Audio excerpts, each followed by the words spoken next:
I recommend the S&P 500 index fund in a long, long time to people. And I've never recommended Berkshire to anybody because I don't want people to buy it because they think I'm tipping them into some side. Never. I mean, no matter what it was selling for.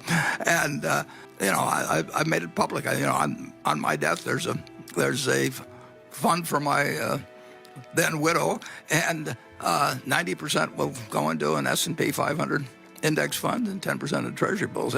On the other hand, I'm very happy having my future contributions to a group of charities that'll be spread over 12 years or so after my death to stay in Berkshire. I think the odds are Berkshire is, I like it, but I do not think the average person can pick stocks. We happen to have a large group of people that didn't pick stocks, but they picked Charlie and me to manage money for them 50 or 60 years ago. And so we have a very unusual group of shareholders, I think, who look at Berkshire as a lifetime savings vehicle, and one they don't have to think about, and one that they'll look, if they don't look at it again for 10 or 20 years, that will have taken care of the money reasonably well. But that, I wouldn't argue that the S&P 500 over time.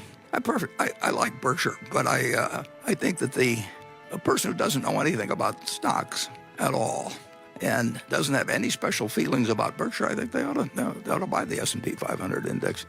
I believe you've directed the trustees of your estate to invest substantial assets into the index fund. Isn't that a vote of no confidence to your managers?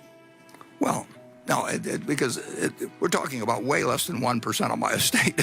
And one thing I'm going to do, incidentally, all rich people get advised by their lawyers, set up trusts so that nobody can see your will and all that sort of thing.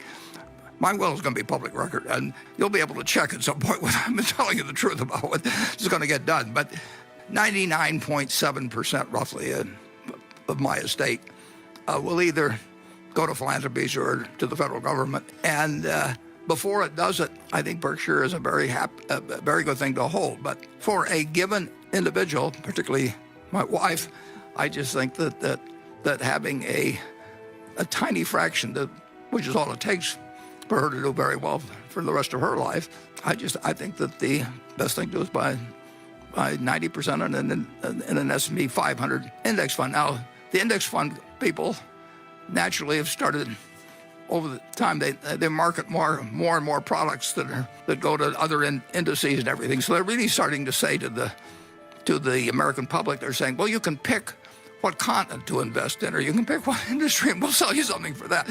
And when they just have gotten through telling them, you really don't know anything about stocks, just buy the whole index. So I named the 500 index as one, but it's a tiny portion, but it'll be her livelihood, and she'll have all the money she needs and way beyond it, and that's that. But I don't mind having the 99.7%, large portion of it, assuming that the laws are the same as now go to philanthropy, to be kept in Berkshire until they finally are disposed of.